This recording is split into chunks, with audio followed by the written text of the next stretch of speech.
We are Siouxland proud. This is KCAU 9 News at 5. Good evening and thanks so much for joining us on your election day. I'm Sophie Erber. Around 7:45 this morning, the Sioux County Sheriff's Office responded to a car accident involving a school bus and a pickup truck. That sent several students to the hospital. It's our top story now at 5. In a Facebook post, the Sheriff's Office says the crash happened at the intersection of 430th Street and Marsh Avenue, just 3 miles north of Granville. That's where a pickup truck and a Unity Christian school bus struck one another. The driver of the pickup was transported to a local hospital for treatment of critical injuries. 18 students were on that bus and also taken to local hospitals with injuries varying from minor to serious. The Sioux County Sheriff's Office and the Iowa State Patrol will continue investigating this crash site. Meanwhile, of course, it is Election Day across Siouxland, and people have been casting their ballots all day. Many Siouxlanders choosing to vote in person at their polling location this time. Woodbury County has 44 precincts alone, meaning election workers all have a lot on their plate today. Not necessarily anything in particular. I just kind of wanted to do my part and exercise my right to vote, because whoever is elected really affects everybody, you know? And election officials remind everyone that you will not likely know every result tonight, especially those national races, as there are millions of ballots that need to be verified and counted. And polling locations across Iowa have been open since 7 o'clock this morning. KCAU 9 News reporter Tyler Euchner joins us live now to tell us what he's seen out there today. Tyler? That's right, Sophie.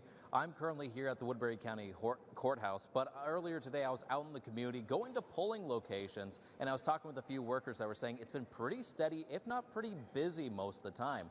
Now, I did get a chance to even talk with a few voters, and they were saying that the main reason that they were out today was to exercise their right to vote. And if you still want to exercise your right to vote, you still have time, as polls in both Iowa, Nebraska, and South Dakota don't close until 8 p.m. Now, coming up at the 6, I'll be kind of talking a little bit about one of the races that's going on here in Woodbury County. But for now, I'm in the Woodbury County Courthouse. Tyler Euchner, KCAU 9 News.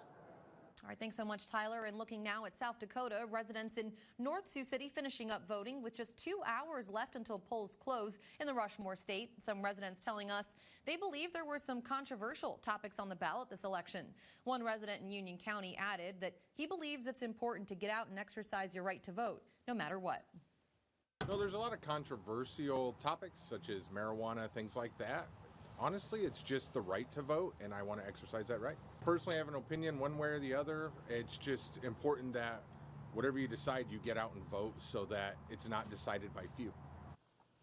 Some of the other issues on the ballot would be a constitutional amendment in South Dakota that would prohibit taxes applied to anything sold for human consumption. That includes food and drink, along with enshrining the right to an abortion.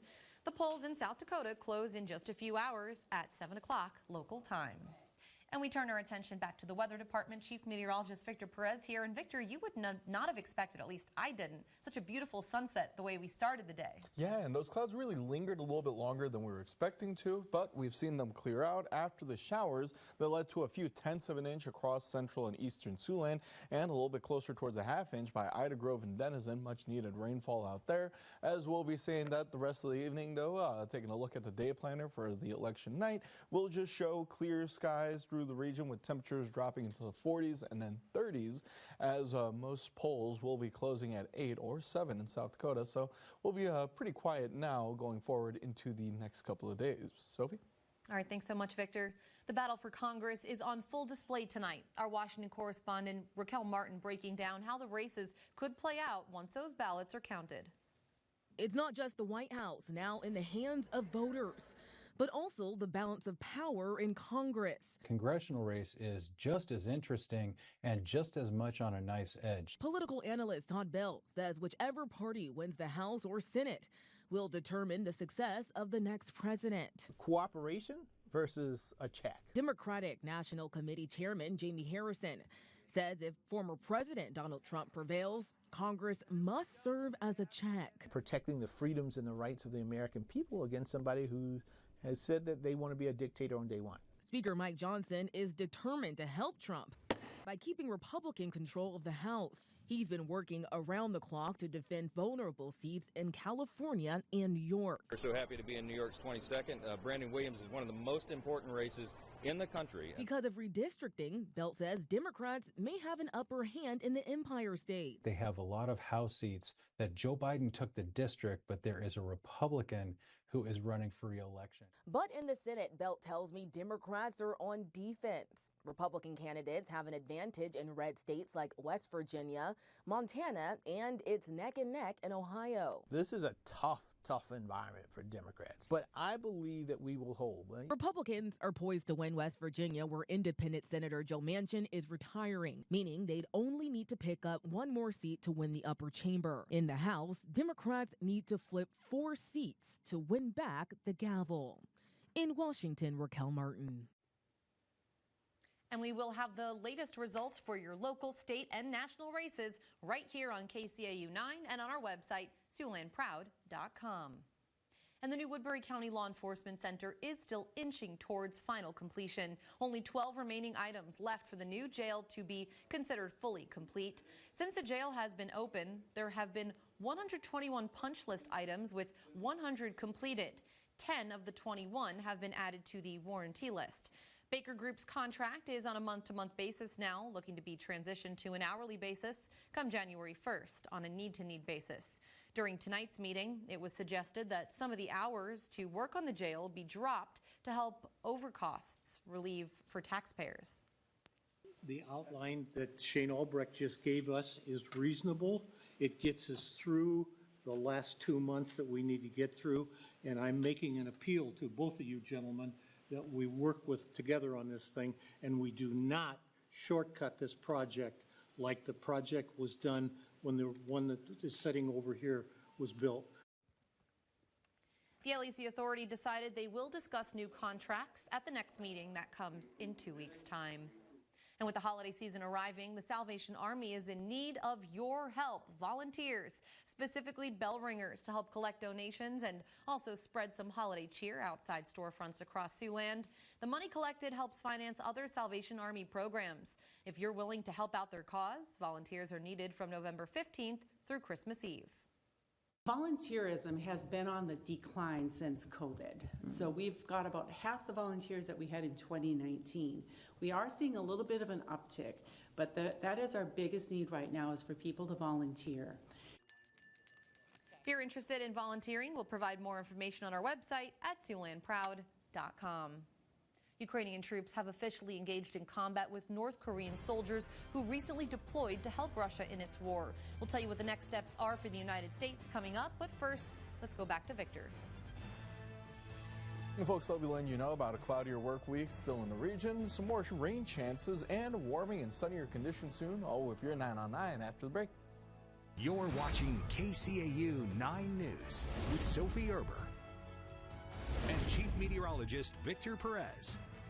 This is KCAU 9 News at 5.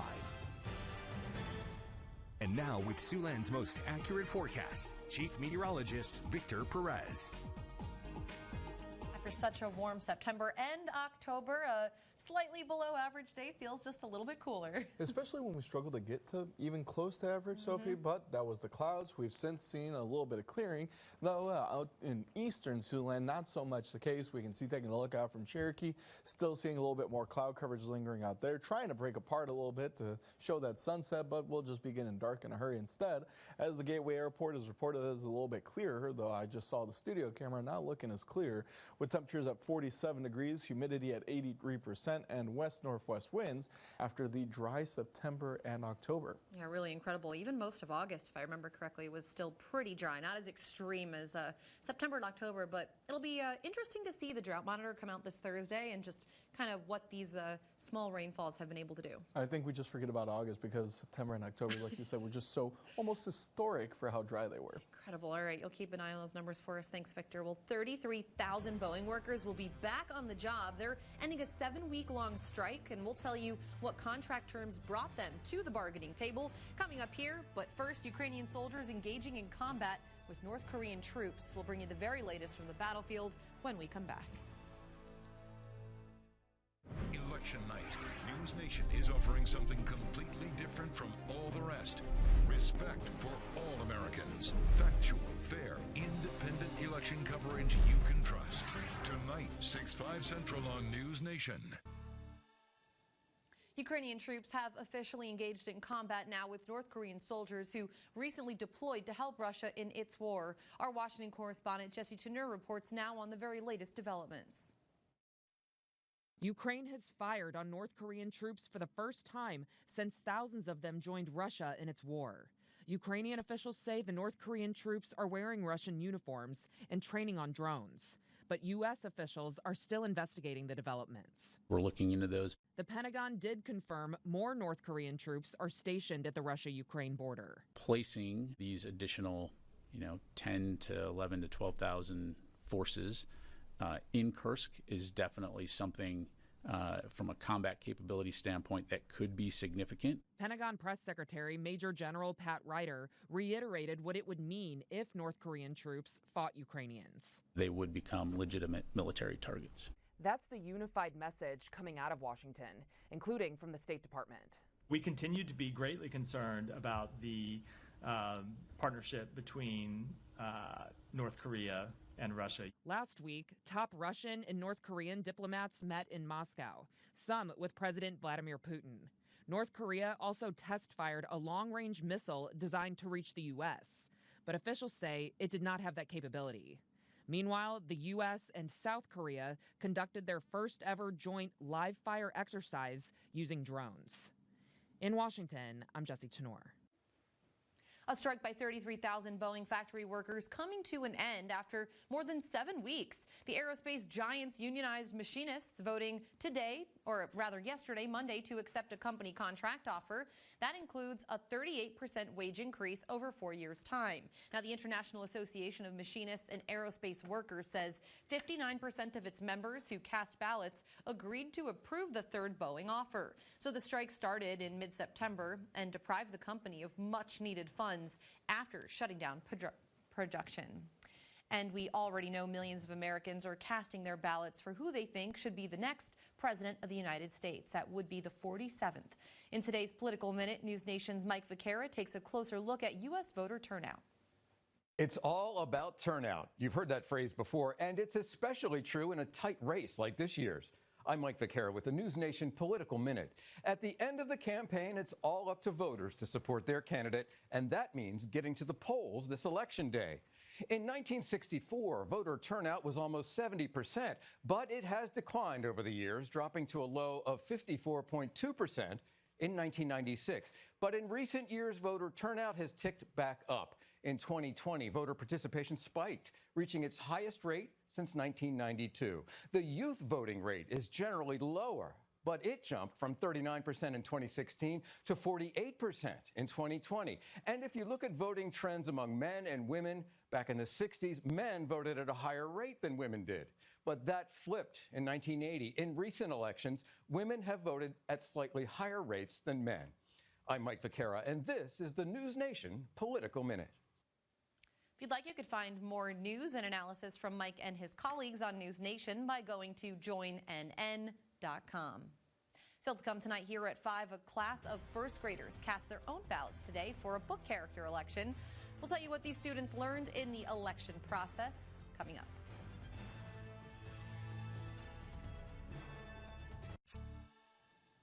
In honor of Election Day, some first graders in the Des Moines area are also casting ballots, just for a different cause. Mrs. Bradford's class at Waukee Elementary learning about the voting process with a book character election.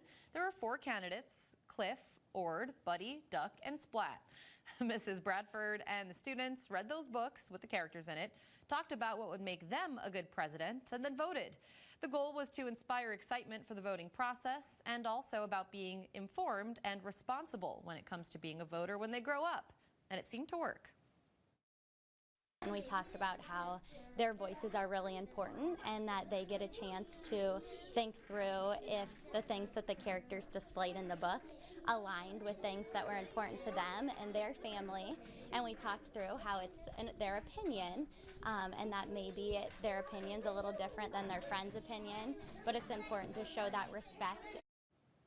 The winner of the election was Clifford with 11 votes. Buddy was made the vice president since he came in second place with 7 votes. Now I need to read those books. We're taking a live look outside. It's become a beautiful night. This is a sunset scene in Wayne, America. Victor returns right after this with a final look at your Election Day forecast.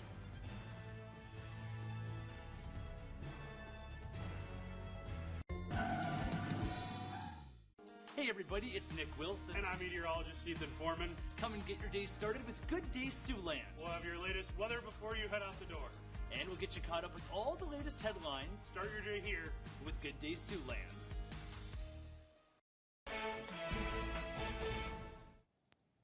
Before we wrap up at 5, we first check in with Tim for what's coming up on this Tuesday at 6. Hi, Tim. Hey, Sophie. Of course, we know abortion is a hotly discussed issue nationally during this election cycle. It is an emotional issue that's also being debated here in Siouxland as well, with 2 of our states with issues on the ballot today specifically targeting abortion. Let's take a look at those, as there are 2 in Nebraska and 1 in South Dakota. From Nebraska, Initiative 439 would enshrine in the state constitution the right to have an abortion until viability or later to protect the health of a pregnant woman. Meanwhile, Initiative 434 would enshrine in the Constitution of Nebraska the current 12-week abortion ban. That was passed by the legislature back in 2023, and those competing abortion measures are the first in the country since Roe v. Wade was overturned back in 2022. Meanwhile, in South Dakota, Constitutional Amendment G would establish the right to an abortion in South Dakota State's Constitution. It would also provide a legal framework for the regulation of abortion, overriding any existing laws or regulations. One of the many issues that are on today's ballot, as well as all of the political races. Of course, we'll be following them all later tonight. All right. Thanks so much, Tim. And it's not a bad night if you still have to get out to the polls to vote. Yeah, we've had great conditions. There was some showers earlier, so early voters did have to take some umbrellas, but we'll see that overnight tonight. We're just going to be seeing increasing clouds with temperatures falling to the upper 30s. So until those polls close, we'll still be sitting in the 40s, just a little brisk, with temperatures that will be rising to the upper 40s and low 50s again for the day tomorrow, with cloudier conditions that lead to some potential spotty sprinkles trying to show up in the afternoon and evening as we see more rain for the weekend. So, Sophie, looking like a much wetter November than October and September. All right. Thanks, Victor. Thanks for joining us. We hope you'll join us again here at 6 on this Election Day. Until then, have a great night. World News is next.